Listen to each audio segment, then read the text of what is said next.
What's up, guys? Arctic here, giving you a live cam commentary of some E3 gameplay.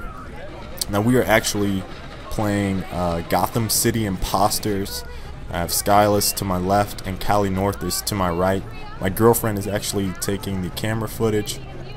Obviously she didn't want to play this game, and the developer, Monolith Productions, was only running 3v3 for this demo, so we actually hopped on and got on a team together to see how this game was. Skyllus was actually raving about the game.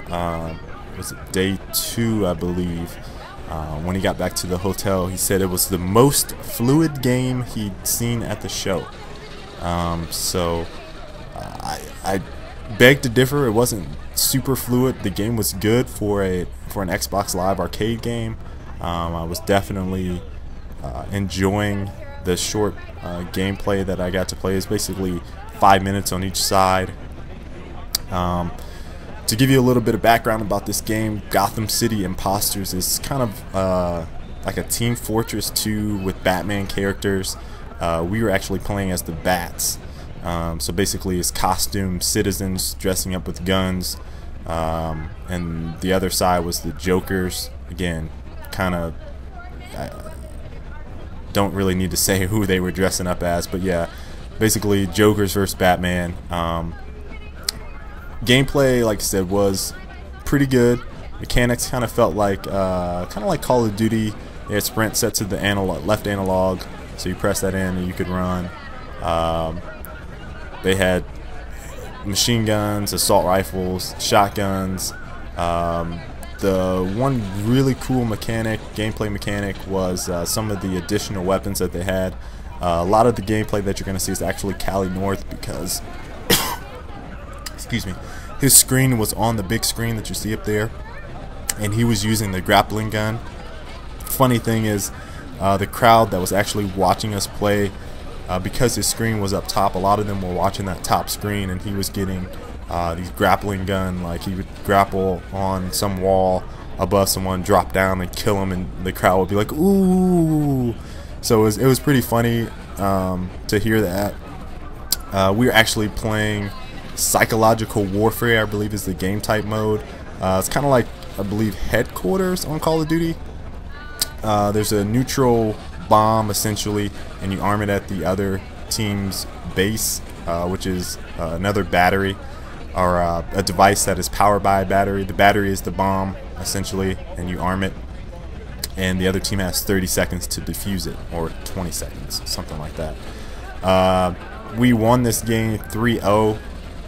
The team that we played obviously wasn't that good. They did get some kills on us. Obviously we had never played the game, so it seemed like they played shooters before and kind of knew what they were doing, but we didn't. At least I wasn't trying to the very first game run the score up on them.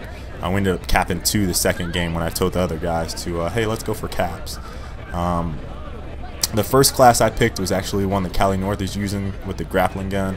I didn't really do too much with it. I was just trying to learn basically the controls, so a lot of time I was just running around, jumping, shooting, and throwing. They're not really grenades. They're like maybe dynamite, pipe bombs. They might have been pipe bombs. So that's what they have for the grenade for the certain 2 classes that I used. And then secondary for my second class, which was like an assault, and like an AK, or not an AK, M16 or something like that, was a shotgun. And I believe the secondary for Alex's class, or maybe Colin's class, was a rocket launcher. So yeah, they have some pretty cool weapons.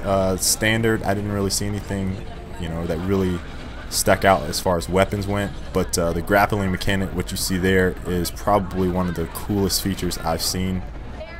They also have gliders and rollerblade, so there's more obviously that we don't know about, but I would have loved to see how the glider worked. Again, I played it very briefly, but it seems like it would have been a very cool mechanic.